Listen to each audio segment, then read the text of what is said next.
the river. I was drawn by your grace into depths of oblivion, into the lover's place. I was stuck in a puddle full of tears and unwise, stuck doing snow and oh, that we fade unlike honey and oh, hey, when we walked out.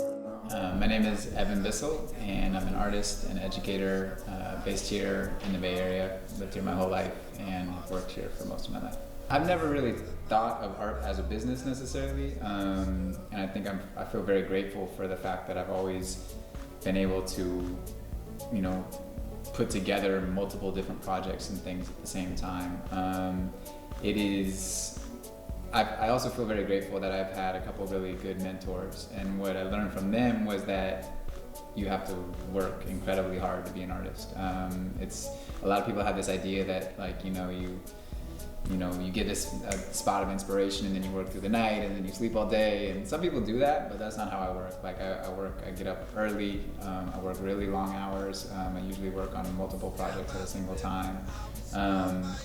So in that way, yeah, it's hard. For me, I really try to not be an artist for a long time, largely because my work is very kind of much focused on issues of equity, injustice, things like that, and so I didn't really understand how art could play a role in that, and I think that eventually it just kind of kept popping back up in whatever I was doing. So if I was doing organizing work, or if I was doing anti-war stuff, or if I was doing things around privilege and power, or whatever it was, that the art part would always come back in. And a lot of times what I found was that it was a way to facilitate deeper conversations. So a lot of times, like if we're having an interview like this, there's like certain moments where it's like, is this natural? Is this not natural? Should I look at the kid? There's like all these things, right?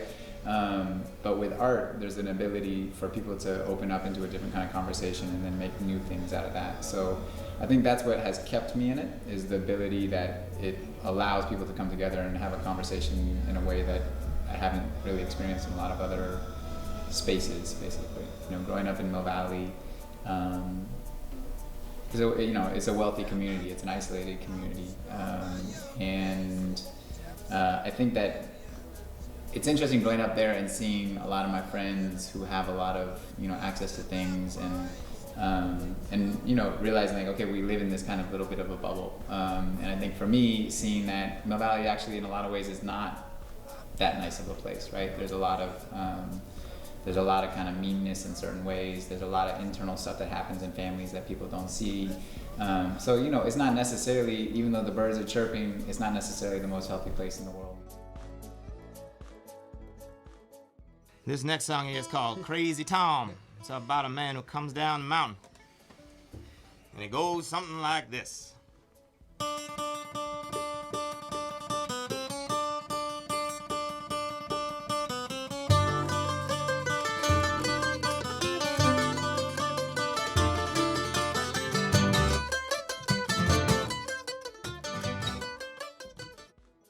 My name's Aaron Lanes. I work as a physician assistant and work here in Mill Valley. Grew up here, went to TAM. Evan Bissell, he and I grew up together. I know Aaron, man, so many memories and stories about Aaron. I won't give you any good ones. But Aaron, I've known Aaron since we were 8 or 9, I think. But Aaron and I, we played soccer together forever, and I think Aaron similarly, is somebody who's, I think Aaron and I are similar in the sense that we were both good at school, we were both good at sciences, we could have, gone in multiple different directions, but I think we also always understood the issue of like having our passions of, for Aaron, playing bass and playing music, and for me, doing my own art and whatever else, and I think that's a great thing to be able to kind of foster both of those things simultaneously. I always knew he was going to go into the arts. He was always an incredible artist, painter, and like really active in the community and making a positive change through his art.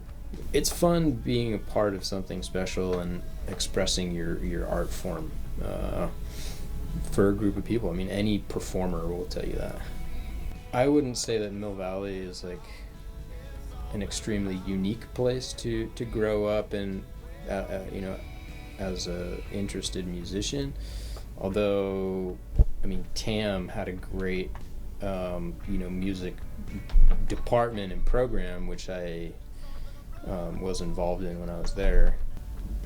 But I think that there's going to be talented people, like, no matter where you are. And so I don't know, I can't really say if Mill Valley is a unique environment for music. It's a good one, for sure. You know, if I played in front of a huge crowd and didn't get paid $1, I'd still consider it a success.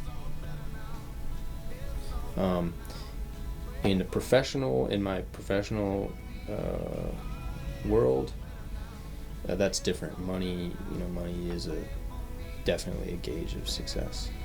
And so I think for me, like, the idea of success related to money is something that never made sense to me because of the way that I understood the kind of underbelly of Mill Valley, which is something that I think people don't really necessarily think about, right? It's like, you know, all of the money that's getting created in Mill Valley is coming from somebody else who is doing that work, right? And that money is going to the people in Mill Valley who have a different profession where they get to take that money from them. So I've never equated the idea of being financially stable necessarily with the idea of being a successful artist in that way.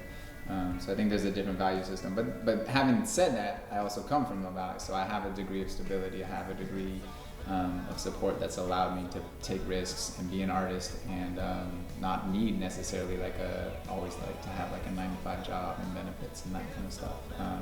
That may change over time, but you know, I think the main thing is that I don't think of success and money as the same thing. Totally. If music could pay the bills, I'd play music full time. I mean, that would be living the dream, you know?